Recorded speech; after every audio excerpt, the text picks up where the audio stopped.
Hello, Sagittarius, and welcome to your July 2026 tarot card reading. We're going to get started with our tarot, jump right into this reading for you for July, and see what energies are waiting for us.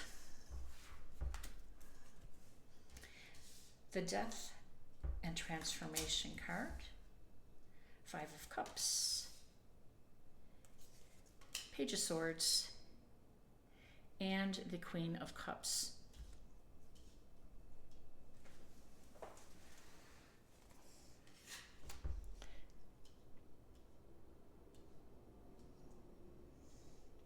The Hermit, Nine of Pentacles, Knight of Swords, and the Moon card.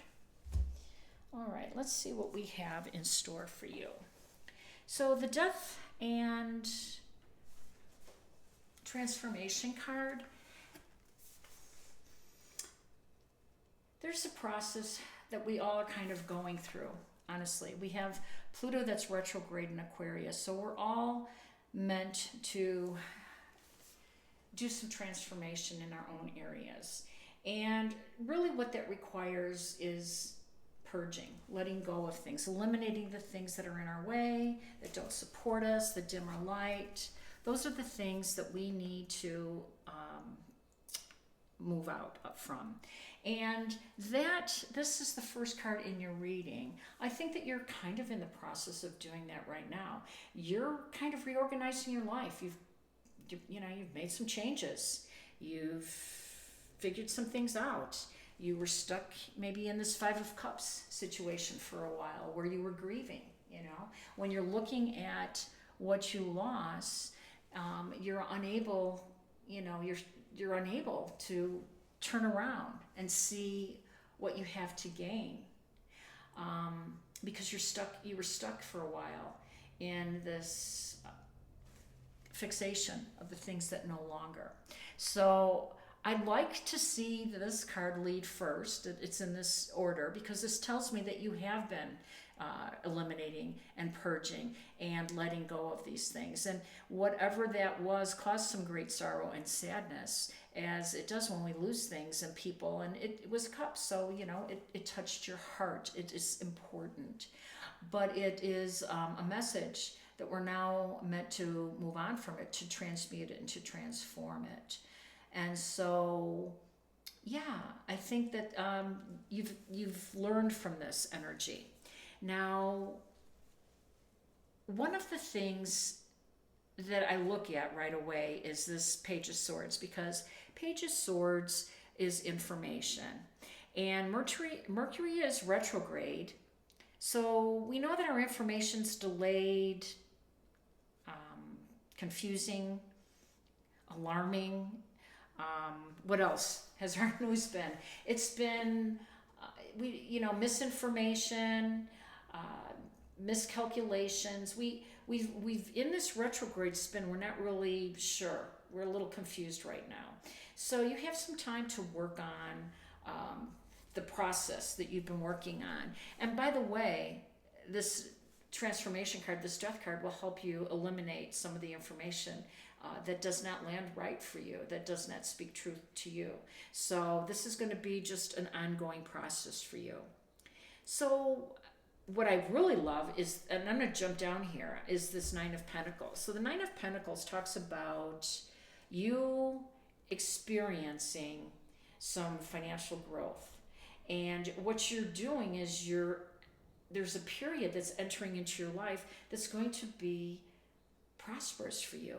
Your ruler Jupiter is in your house of expansion, travel, higher learning, philosophy, legal matters, entrepreneurial goals, all of that. And listen, this is going to be one of the luckiest year-long transits that you're going to experience in a long time. So Sagittarius, make it count. When you think big, go bigger. Say yes to adventure. Say yes to all opportunities that call your name, and you will be fine. I love that Jupiter, your ruler, showed up for you, because it is such a a benefit. I was going to say a benefit to have them. Of course it is, but in all areas. So Jupiter is so expansive by nature, it will touch your world, but it'll make you broaden your world. That's how magnificent Jupiter's power is. Okay, so we do have some waiting and seeing. Now the hermit mode is just some solitude time and some alone time to process things. The hermit is known as, I think, he's the Zen master. He's very enlightened, spending a lot of his time, on a introspective level, the hermit. And he entering your sign means that you're going to be spending some alone time and some solitude to figure some things out. And what you're going to be figuring out is this Mercury retrograde that is in your house of money and transformation. Transformation card showed up again. Interesting, right? And so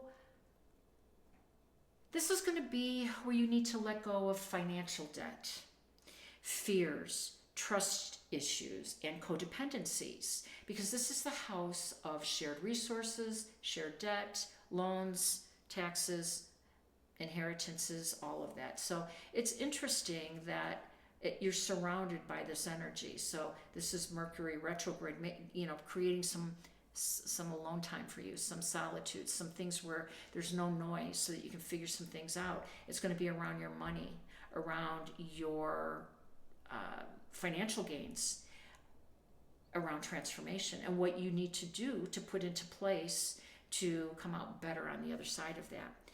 I also like that the moon shows up, right? Because we have the north node. Now the north node, the nodes, the lunar nodes are just that. They're nodes on the moon, and they're shifting, which is a real big deal. July 26th, they're shifting out of out of Pisces to Aquarius, and out of Virgo into Leo.